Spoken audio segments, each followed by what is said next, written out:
Welcome to Look Up, Andre Stories. I'm your host, Andre, on a beautiful day here in the 321, a very hot summer, as we're right in the midst of it here as the children are going back to school. So, without further ado, I'm going to read a Bible scripture like I always do. This comes out of Psalm chapter 36, verse 7. How excellent is thy loving kindness, O God! Therefore, the children of men put their trust under the shadow of thy wings. Psalm chapter 36, verse 7.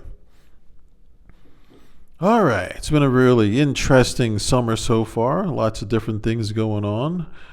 I had a little fun at the restaurants lately. I see a lot of different things.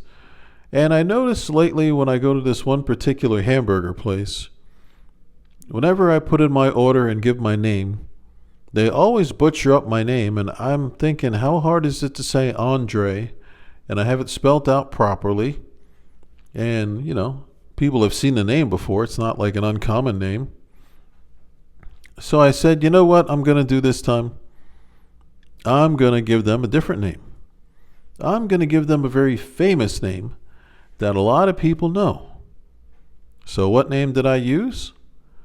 I used the name Trump, as in President Trump. So I gave that name, then I waited for it to be called out after placing my order. So I'm waiting around, and at one point I hear somebody call out a number, and I'm like, number? They don't yell out numbers here normally. So I go up to the counter, I check my receipt, I look at the food. The number correlates with the number on my receipt. So I take my food, eat it. So while eating, I observe the rest of the orders being processed. And everyone else, their name was called when their food was ready. No numbers were read aloud except for when it was my order. So I said, that's interesting. So on my way out, I politely said to one of the ladies that works there, I mentioned how I noticed that when my order came up, they said it by number instead of name. Then I mentioned how all the other orders, they would say the name of the person. So I said, well, that's a little weird. I said, I'm not sure. And then I kind of smiled and sort of half jokingly said, maybe the person who was calling out the orders didn't like the name Trump. So they went by the number because everybody else was addressed by their name with the order. The lady I was speaking to looked a little puzzled. And then I just said, well, you have a good night. And I just thought that was a very interesting set of circumstances. Might have been a coincidence or could have been something else, but I don't know. So I guess I'll find out the next time I use the name Trump when I make an order and see if the name is read out or if I get a number. So I just thought it was kind of funny observing the whole thing there. So, yep, life going to different restaurants. I'll go more into other things I've noticed at restaurants in just a few minutes, but going to get into some other info here. I finally got some redemption playing my trivia after being laughed at and mocked by some after coming in last for many weeks in a row. I returned back to regular form and I crushed everybody in trivia recently.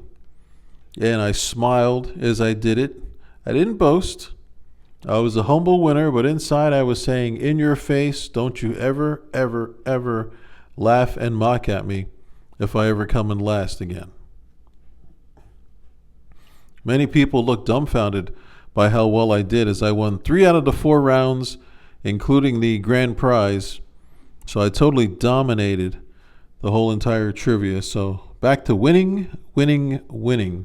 So just a certain amount of satisfaction that I took out of that because the person who was mocking and making fun of me looked really bewildered So I took satisfaction in that too. So we'll see what happens next time in trivia. But they know I'm someone to be reckoned with. So that was very nice to see.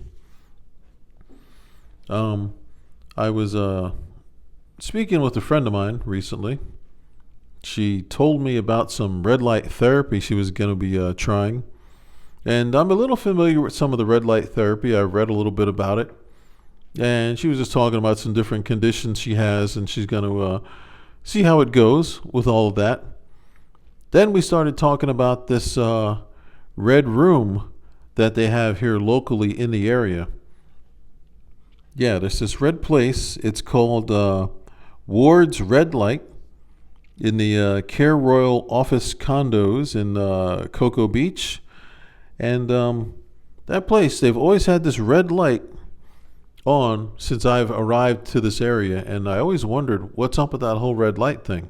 So I did a little research here and found out that the red light is used as a localized fat treatment that helps treat obstructive sleep apnea using a 12-minute exposure of light to the neck, face, and chest. That's pretty interesting. Yet there's more. The light helps people lose weight since excessive fat accumulation affecting the upper airway is the root cause of obstructive sleep apnea. Wow, I didn't know that. So, seems like a lot of cool things are going on in that red room over there in Cocoa Beach. Kind of makes me think of that Police song Roxanne when they say put on the red light. Kind of makes you think of that in a whole different way now. So that's what's going on in our little red light district in the 321 with that. So that's quite fascinating. And I also look forward to hearing more from my friend in regards to her red light therapy that she's going to be working on soon too. So I'm curious to hear about that. She's also a redhead too, so the red theme just continues. So we shall see where it goes. Looking back now to the restaurant adventures. See, I'm doing the weave like President Trump, talk about one thing, drift into another topic, then we retouch on something else. So at the restaurant, I notice a lot of different things when I'm there eating and hanging out.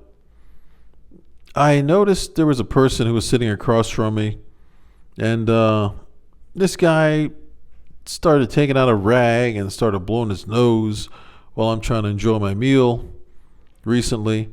And it was kind of killing me because I was like, I don't want to hear somebody blowing their nose and I'm trying to enjoy my food here. And I was thinking, can't you step away, go outside, or go to the bathroom? I mean, that's what I was told as a child. You don't do that stuff at the table. You step away and you go take care of that in the bathroom. Yet, this guy would do it multiple times. And thankfully, eventually, he left the restaurant. And then I was able to finally enjoy the rest of my meal. But, yeah, there's a lot of interesting things I see going on at the restaurant. Sometimes there's some drama at a table. I've seen some of that before. Like I watched the sheriffs enter the restaurant on a different occasion. And I thought, oh, they're here to have some food. They come by all the time. Nope, this time they were there to remove somebody from the restaurant. They had somebody who was loitering there, and he wouldn't heed the warning of the waitress, so the sheriff showed up and escorted him out right past my table. I said, yep, I always got to get a taste of the action as they went right by my table. And I was thinking, what if something crazy happens right as they're going by my table? Thankfully, nothing happened. The guy peacefully left, but it was interesting to watch as I was enjoying my meal, and then we had the police kind of escorting this guy out. So, never a dull moment in these restaurants, or in life. And I look up and I say, God, what was the reason? Why did I have to see that? It's just funny sometimes. I think God is a comedian, likes to keep me on my toes, and he's definitely got me looking up at him, asking many times what's going on. So, another incident I had at a restaurant. I was dining, relaxing, and these children were just running around, jumping around, and they would not stay quiet. And at one point, a kid dropped his food on the floor, which I kind of thought was funny because he didn't listen to his mom and sit down. So I was like, yep, that's what you get when you run around. And I'm thinking to myself, this was never tolerated by my parents. It was like my dad would grab me one time and sternly tell me to sit down or else. And I stayed seated. Yet, these kids were just running around and the parents were just letting them do whatever they wanted. One child even hopped on the seat across from me as I was eating, and then eventually got out of the seat, which, that was a little bit of a strange moment there. But, yeah, I don't know. They just let these kids run around, and I'm like, don't you do any kind of discipline? It was just a little strange, in my opinion. But so was the world, I guess, strange. So I guess they didn't want to hurt their kids' feelings by maybe acting like a parent and telling the kids, hey, you got to behave. We're out amongst other people. We're not at home. So, yep, those are the adventures of the restaurant. And that's going to pretty much close out this episode of Look Up Andre's Stories. Please subscribe to my channel. Also, feel free to leave any comments you want in the comment section. And if you want to share any stories, feel free to do that as well. And any other suggestions you may have for the show. All comments are appreciated. So, thank you very much for listening to Look Up Andre's Stories. Have a great day.